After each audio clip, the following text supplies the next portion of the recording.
Hello there. Sometimes in life you are given all three side lengths of a triangle and you want to know the angles. I can start anywhere. I'm interested in this big one up here. So that big one opens up to the 100.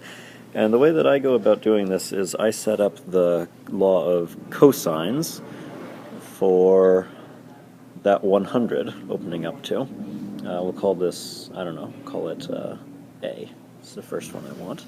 There's nothing sacred about it being A. It's going to actually be my angle C in the law. But these two sides here, the 40 and the 70, are the ones next to it. So the setup is going to be 40 squared plus the 70 squared minus 2 times 40 times 70 times cosine A, and that is going to equal this side. It opens up to 100 squared. And now I want to get cosine A by itself. So what's happening to angle A? Angle A, I'm taking the cosine ratio, multiplying by this stuff, adding these. So undo that on the opposite end, subtract those. Now from here, I'm taking the cosine ratio of it, and then it's being multiplied by all this stuff, so this is what I'm going to divide by. Now the tricky part is getting your calculator to correctly evaluate this. I tend to enter in the numerator and then divide by, and you got to make sure you put this in parentheses. It follows order of operations very strictly. You need to make sure that you are dividing all of this top part by -2 and 40 and 70. Sometimes people set it up and they just put a division sign and divide by the -2, but then ultimately wind up multiplying by 40 and 70. So you have to make sure that this is all grouped together down here. So maybe you put parentheses around it one more time, parentheses around the top there. I'm going to show what ratio that comes out to be.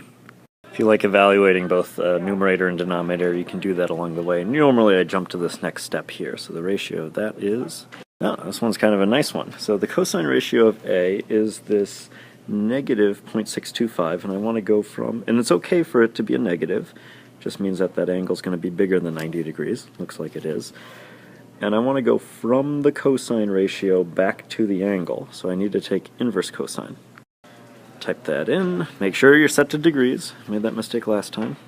And there we go, 128.68 degrees. I could put that in up here, 128.68 degrees. Now if I want to know one of these other angles over here, I'm going to give myself a little bit of space here. At some point I jump down to this version when I'm familiar with the setup and how to manipulate everything to the other side. So if I want to know this angle over here, that angle is opening up to the 40. We'll call it, we'll call it B.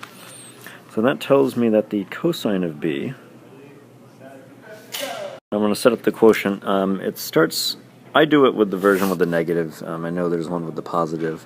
In the numerator, it's going to be the lengths 40 squared, then minus the two that are next to it. So minus 100 squared minus 70 squared, all over -2 times the lengths that are next to it, which are the 100 and the 70. And then you can evaluate that ratio. Weird. This one came out to be a nice one too. Again, I can't emphasize enough how important it is to be able to get your order of operations in this section right with the whole numerator here. Maybe you want parentheses around it divided by this whole denominator.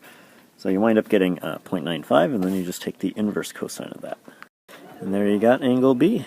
And if we wanted to get the other one, so this is 18.19, if we wanted to get this other one over here, well, we could do law of cosines again, but it would probably be easier to do 180 minus this one minus that one to get the leftover. Thanks for watching. Character and Scholarship for Life.